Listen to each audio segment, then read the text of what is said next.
Olá, começa agora Pessoas de Valor aqui na Santa Cília TV. É um programa que abre espaço para a gente falar sobre desenvolvimento humano, coaching, recursos humanos e principalmente sobre pessoas.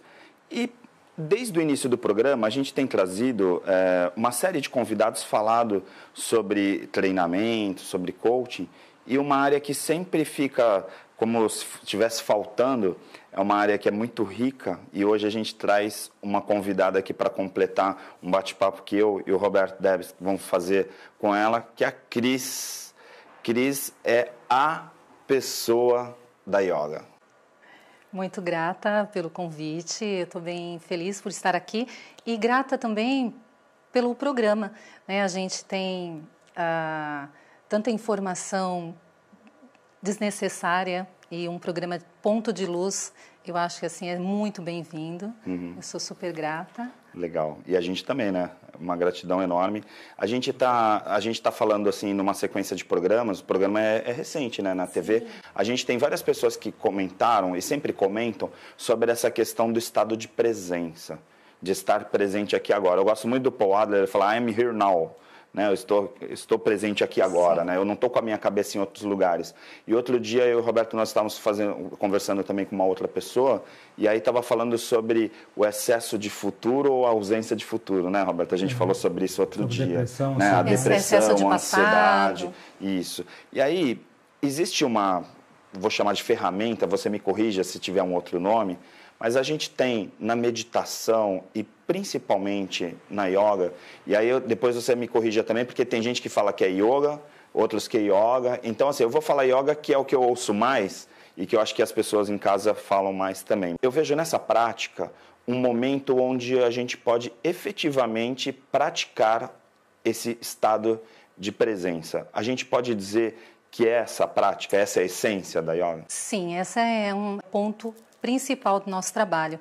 Mas assim, voltando lá no yoga ou yoga, eu adoro quando me perguntam isso, porque eu posso acho citar... Acho que todo mundo pergunta, todos, né, mas eu acho muito, assim, providencial, porque eu posso citar o precursor do yoga no Brasil, que é o professor Hermógenes.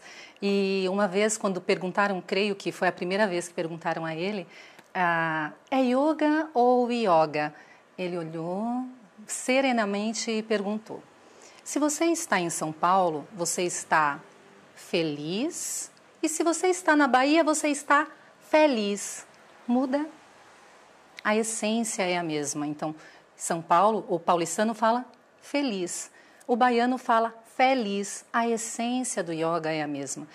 O que a gente sente que se perde um pouco atualmente é a essência, né? Mas a essência, ela está, assim, na busca do ser.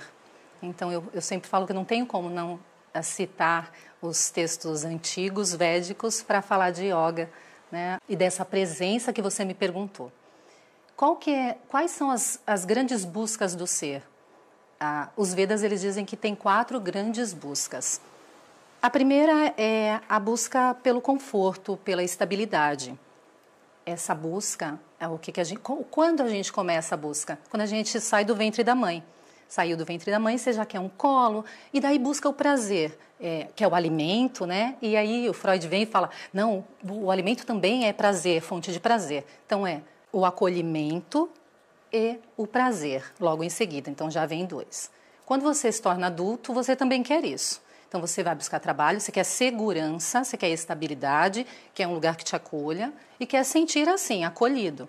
E depois você trabalha durante a semana, tira o final de semana para o prazer. O que aconteceu com a nossa sociedade?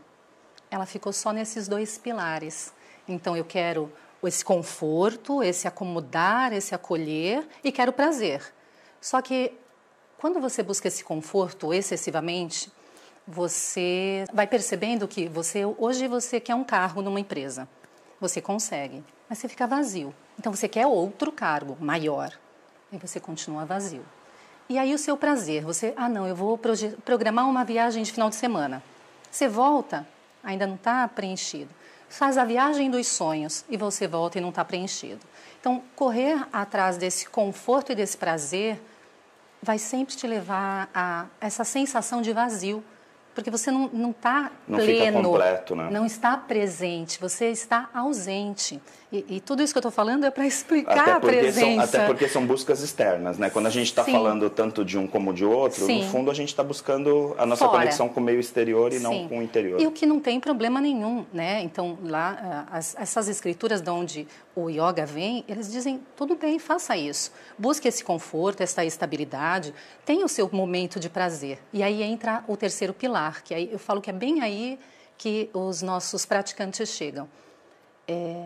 Eu preciso de um propósito para tudo isso. Quando você começa a perceber que você está sentindo cada vez mais vazio, e aí o que acontece nesse vazio? As doenças vêm, né? Então, eu não falo nem doença, eu falo desarmonia. Desarmonia que chama a sua atenção, ou seja mental, seja emocional, seja física, né? O seu corpo físico chama você. Ele fala, olha, agora talvez seja a hora de você mudar um pouquinho esse ponto de olhar, essa forma de olhar. E forma de olhar também é o yoga, é darshana, né? É uma forma de viver e ver. E quando eu chego na sala de práticas, simplesmente o professor fala, respira. Você fala, isso? Tá bom. E aí a gente tem, claro, você, ao longo desse caminho de desconexão consigo, né? Porque, na verdade, o que a gente faz é a gente se desconecta do que a gente realmente é. Porque, muitas vezes, quando você busca essa segurança fora, você não está seguindo nem a sua missão. E a gente vê muito isso, né? Eu já dei aula para jovem que vai prestar o vestibular e aí você pergunta, que bacana, por que você quer? Porque isso dá dinheiro. Então, sim, é muito complicado. Se distorce muito essas realidades. Sim, né? E não é propósito daquela... Eu vou falar alma, não é o propósito daquele ser. Aí, essa coisa da prática e aí esse terceiro pilar. Efetivamente, na prática, a gente está falando de uma pessoa que vai num espaço, que vai fazer um exercício de respiração, que vai trabalhar o corpo físico para alcançar esse interior, para poder alcançar esse propósito. A gente pode dizer isso, porque eu fico imaginando, poxa, como que eu vou alcançar meu propósito? Eu entendo que quando eu vou fazer um treinamento, e aí a pessoa está ensinando um monte de técnicas, eu falo, eu vou buscar meu propósito, vou falar de metas, de objetivos. Então, isso é o campo material, que as pessoas entendem mais. Mas e esse campo do Dharma? Nós temos um sistema. Como que funciona na prática? É através da respiração que você vai alcançar esse propósito? Através da respiração, você reforça a sua conexão consigo. Então, você vai identificando, por exemplo, por que eu estou tão cansado mesmo? Então, através da prática de asanas, né, executando os movimentos, as posturas do yoga, executando esses movimentos, você vai começar, mesmo que eu não diga nada, mas existe todo um sistema que acolhe esse praticante, né? E aí entra a linha que a gente trabalha, que é o yoga clássico. Então, a gente segue um texto onde tem ferramentas para que a pessoa também interiorize. Tá, ou seja, enquanto eu estou trabalhando o corpo físico, eu também estou trabalhando o corpo mental através de um texto que a professora ou o professor está orientando. Sim, através desse conhecimento a gente vai seguindo os comandos. Mas olha, tem linhas e até os yogis antigos, né? A prática constante, contínua, ela vai levar você a este estado. É que hoje a gente quer tudo muito... doril, né? O fast yoga. E não é assim. Isso é um caminho. E caminho a gente faz passo a passo. E aí você me pergunta, então, por exemplo, uma pessoa muito tensa, muito irritada, né? Chega na sua sala, ela vai sair de lá, calma, tranquila. Pode ser que naquele momento sim, mas ela tem uma tendência a exagerar nas emoções relacionadas à raiva. O tempo é que vai fazer ela perceber que, na verdade, o que ele exterioriza, o tempo de prática, eu digo, né? O tempo de autoconsciência, de autoobservância, que é o que a gente menos faz. Então, você acha que aquilo faz parte de você. Você já refletiu sobre isso, sobre a sua resposta ao que acontece? Na verdade, quando você faz a pausa necessária, que é isso que a gente convida, e essa pausa necessária não necessariamente é só sentar e respirar.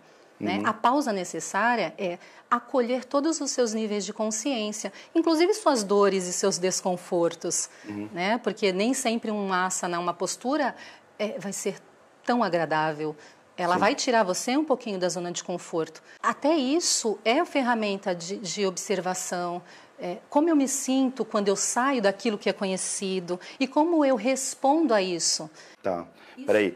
Vamos lá, eu quero trazer o Roberto para esse bate-papo aqui, porque o Roberto já está assim, ó, né? Imagina, o Roberto é médico, é psicólogo, é constelador, né? Então, assim, ele é um dos caras que eu conheço no mundo que mais tem essa percepção de integração. Então, quando a gente fala, outro dia a gente estava com a Selma Freire falando de homeopatia e de medicina integrativa, tal, e de um monte de coisas relacionadas a essa saúde integral. E aí, assim, Roberto, a gente está falando de uma conexão física para uma conexão mental.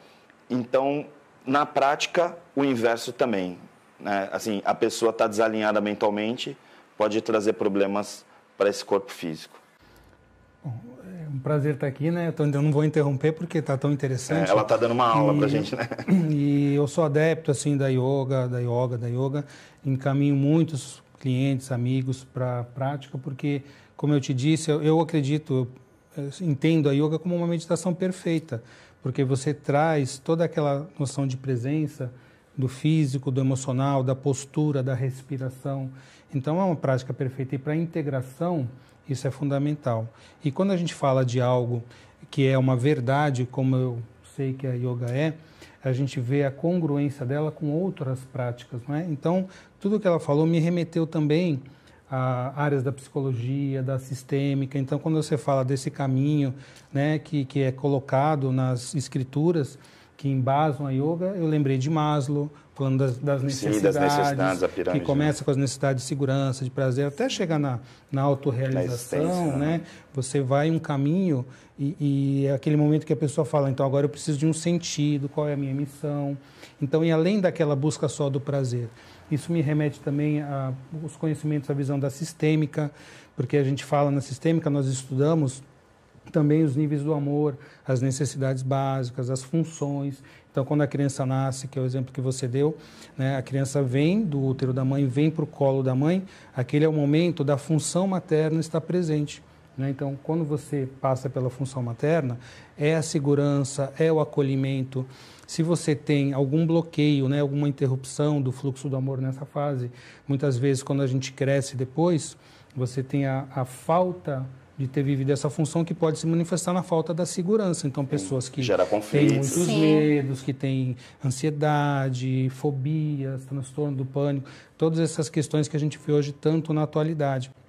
Evoluindo da função materna para paterna, aí é aquilo que você falou, o mundo, né? Então, a gente sempre trabalha, a gente vê que o mundo, o universo opera nas polaridades. Então, você tem a função materna e depois você tem que ir para a função paterna. Sim. E aí você vai conhecer o mundo, os desafios, a novidade. Então, você nasce desde o amor que você recebe até o último em que você doa. Então, evoluindo nesse ciclo de polaridade. E eu vejo o yoga como algo fantástico para trazer essa consciência para a gente, né? Então, é um caminho perfeito. Sim, essa presença. Eu vou fazer o seguinte, então, Cris, olha, a conversa está tão legal que a gente já está chegando no primeiro intervalo aqui do programa. Eu vou fazer uma pausa rapidinho e a gente volta já com Pessoas de Valor aqui na Santa Cecília TV.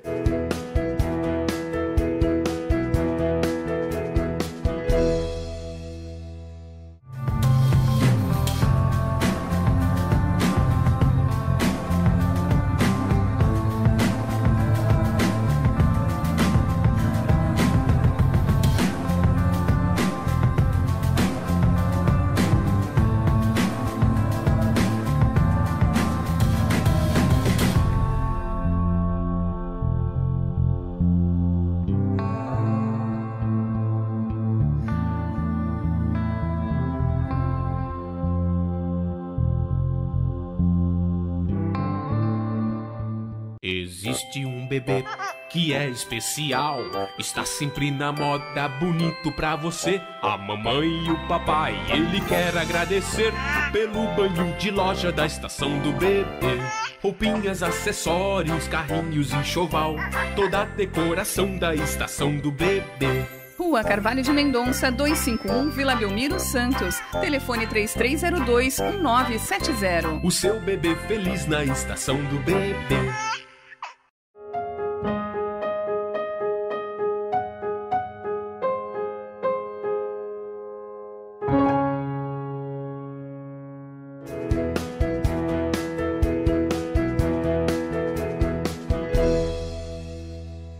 Estamos de volta com Pessoas de Valor aqui na Santa Cília TV. Se por acaso você quiser assistir esse programa ou os programas anteriores, é só você ir lá no santaportal.com.br/TV e estão todos disponíveis, ou se ficar melhor para você, no pessoasdevalor.com.br.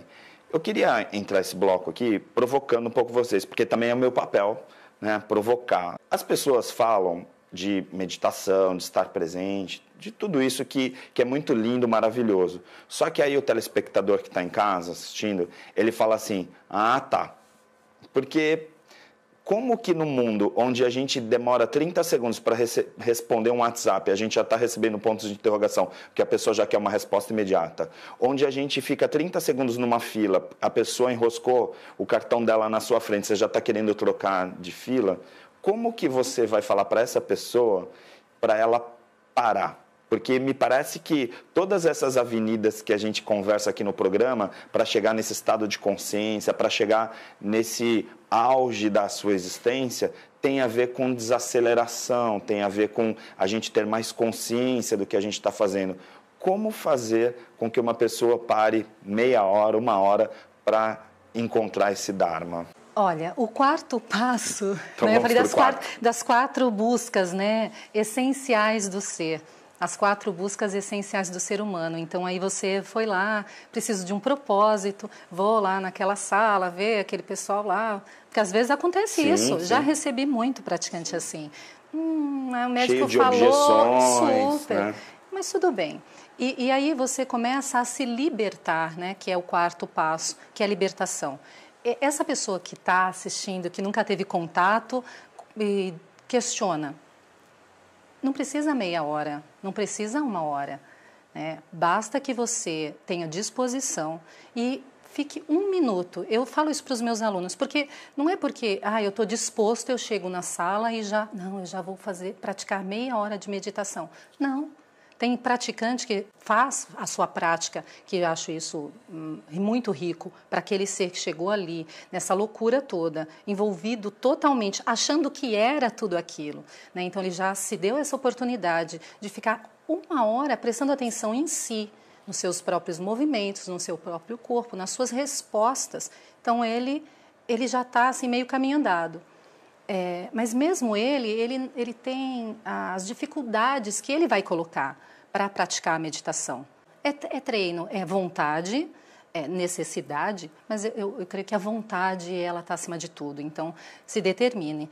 1 minuto parece, Cris, 1 minuto não é nada. É muito. Esse propósito e essa libertação, a gente começa, assim, o ponto inicial, no caso da yoga, é através do corpo físico? Estou enganado? É da união, a gente não separa, a gente não consegue separar. É claro, a nossa ferramenta, eu brinco que aquilo que a gente usa são as práticas dos asanas, né? Tá. Então, mas no fim do caminho, quando vai chegar uma hora no caminho, ele vai te atrapalhar se você ainda não tiver dominado. Tá. Né? Então, para praticar, para você parar, por exemplo, aqui mesmo nesse momento, a gente precisa ter um tanto de saúde, né, para ficar esses 30 minutos e harmonia, né, sentados, nessa posição mesmo na cadeira. Né? E a prática da meditação pode ser caminhando, pode ser em movimento. Eu vejo, às vezes, eu passo em frente a academias que tem aquelas vitrines, as pessoas estão andando, estão correndo e estão lá com o WhatsApp ou estão assistindo a televisão. Eu sempre fico pensando, que oportunidade que essa pessoa está perdendo para ela poder entrar, né, no seu interior, no seu íntimo e entender o seu corpo efetivamente. Para sentir o que ela está fazendo. E muitas vezes ela vai fazer essa corrida, né, ou vai fazer essa musculação ligada num fator externo, e aí ela ainda acaba lesionando. Sim. Porque ela não está concentrada efetivamente no corpo dela. Até o relógio a gente pede para tirar. Porque é hábito que você desvia o seu olhar para prestar atenção num tempo que é você que está determinando, né? Somos seres atemporais. Brincando aqui, claro, a gente tem os nossos compromissos e segue uma rotina. Mas se você não sai disso, pelo menos durante 1 hora, você vai virar escravo disso. E é isso que a gente fala, coloca como libertação. E não dá para você, eu agora largo tudo. Não é isso, a proposta não é essa. É progressivamente. Tá. Então, nessa 1 hora eu vou me despir até dos rótulos. Então, assim, a gente vê, como hoje a gente está falando de yoga, para mim não tem como pensar em yoga e não pensar, por exemplo, que é uma prática milenar. né, como acupuntura, você se especializou nisso. Então, assim, a gente vê, por exemplo, os chineses, a gente vê o Oriente de forma geral, praticando coisas que o Ocidente está chegando agora. A impressão que dá é que a gente estava parado no tempo e agora está alcançando algo que já é super antigo, né? Inclusive, aí eu incluiria até as constelações, a consciência sistêmica que, de certa forma, está trabalhando essa coisa do desenvolvimento pessoal, do interior, de se descobrir. A gente correu um atalho, pensando em termos de Ocidente, e está voltando para o caminho? Eu entendo como uma integração realmente, porque nem o Ocidente é melhor e nem o Oriente é melhor. Então, ambos fazem parte da polaridade que é a vida. Um traz um caminho de conhecimento e outro traz um caminho de conhecimento que são complementares. Porque se a gente falar de outra maneira, é como se fosse uma exclusão. E as próprias constelações, a gente sabe, a gente não deve excluir e sim incluir os movimentos. Então, sempre há algo de bom que o Oriente trouxe aqui para o Ocidente, é esse olhar interior, essa união que yoga, inclusive, significa união, né? Sim. E o que o Ocidente trouxe para o Oriente? Também aquele olhar da técnica, da importância, né, disso tudo na vida da gente. Então, eu acho que essa integração é que é boa para o ser humano, é boa para a humanidade, é boa para a evolução e para o desenvolvimento. Porque eu digo assim, é um sentimento que eu tenho, assim, eu fui estudar neurociência, você sabe, né? Então, neuropsicologia e neurociência, e aí a gente vai lá, faz exames de neuroimagem, por exemplo, para identificar áreas do cérebro, aí você começa a estudar, fala, uau, sistema límbico, emoção, não sei o quê, aí você vai lá e pega um cara, um Osho da vida, sei lá, um cara que nem sabe o que é um exame de ressonância magnética, ultrassom, e o cara já falava a mesma coisa que a gente chegou nisso agora, entende? Mas é importante, o próprio Dalai Lama, né, que é um mestre de uma tradição das antigas, milenares, né, do budismo tibetano, ele coloca assim, ele traz o olhar da ciência para a prática que ele faz. Então, ele colabora muito com cientistas como Richard Davidson, da Universidade de Wisconsin-Madison, trazendo os monges, né, para serem examinados, PET scan, ressonância funcional. Ali. E ele fala uma coisa que, para mim, quando a primeira vez que eu li sobre ele falando isso, que se a ciência um dia comprovar efetivamente que o que ele acredita que é o budismo precisa ser complementado ou melhorado, ele vai seguir as provas, né? Então, isso é de uma abertura muito grande. E o que nós vemos hoje... Ou seja, não são antagônicos. Não, senão a gente acaba excluindo, como a gente faz muitas vezes. Não, então eu não sinto, eu só penso, né? A gente exclui. Então é separação. Do pensar, do sentir e do agir. Sim, senão a gente E se você comprova e é verdade, é congruente, você pode seguir um caminho, pode seguir outro, mas que é parte da verdade. Sim, a gente enxerga sempre uma parte da realidade. E aí, como a gente está falando de yoga, está falando dessa coisa do oriental, tudo, fica uma percepção de que, quando eu falo esse próprio caminho do Ocidente, que a gente corre muito, né? Time is money, né? Essa coisa de correr atrás da bola o tempo inteiro, dessa coisa da realização da própria pirâmide de Maslow e tal. A impressão que me passa é que esse pessoal está mostrando assim, vocês podem até ir por ali, né? Mas tem isso aqui também, esse caminho da consciência. Aí a gente fala de yoga e meditação como algo sinônimo, né? Da meditação e da yoga. A yoga serve também para outras coisas, assim, para outros resultados? Sim, na verdade as práticas dos asanas, né? Desse movimento que traz essa percepção, mas ele também traz saúde, né? Então, às vezes, nós recebemos pessoas pressão alta, colesterol alto, lesão articular que precisa fazer movimento. Isso acontece. E vem como uma atividade física. Eles chegam lá como uma atividade. Eles não estão indo buscar meditação ou seu interior, eles estão querendo buscar. Sim, eu falo que é só um chamado. Tá. Então, e vai trazer benefícios, porque nossas práticas elas vão beneficiar os músculos, não os externos, né? Tá. Diferente dos exercícios de academia. É a musculatura interna, então tonifica, alonga, fortalece. Até, na verdade, eu brinco que tudo isso para a presença na ação. Tá. Então, sistema glandular hormonal, sistema nervoso, o límbico, né, que está atrelado ao emocional. Então, a gente vai trabalhar com todos os sistemas, através dos asanas. A gente vê, por exemplo, uma pessoa se emocionando naquela prática.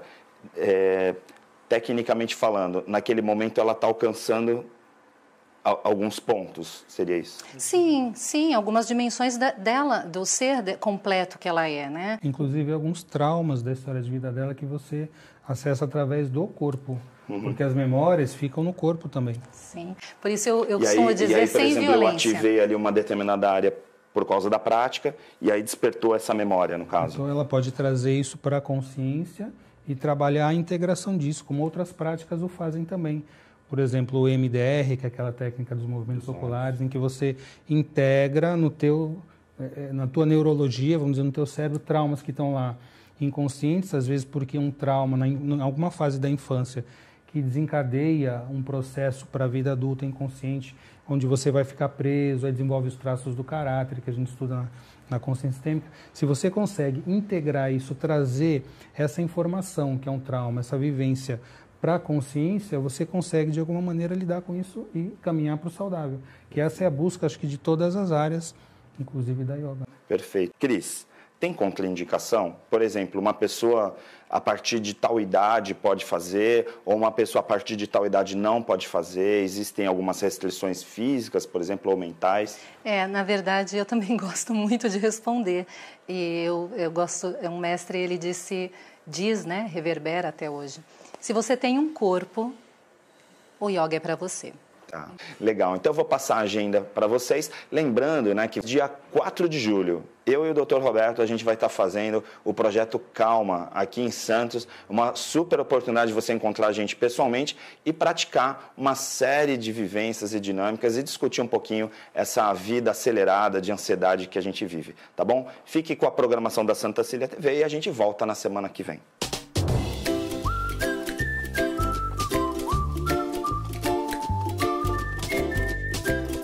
Agenda da semana. No dia 4 de julho, quarta-feira, acontece o workshop às 19 horas do Projeto Calma comigo e o Roberto Debski no Elbor Office em Santos.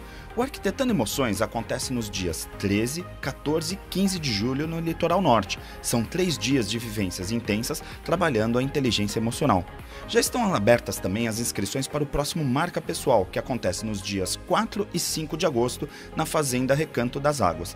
E no dia 24 de julho, 19 horas, acontece o workshop Nova Ciência e Espiritualidade em Tempos de Crise no Novo Hotel em Santos, comigo e o Alexandre Quartzo. Toda a agenda você se inscreve pelo site pessoasdevalor.com.br ou pelo WhatsApp 99729 1487.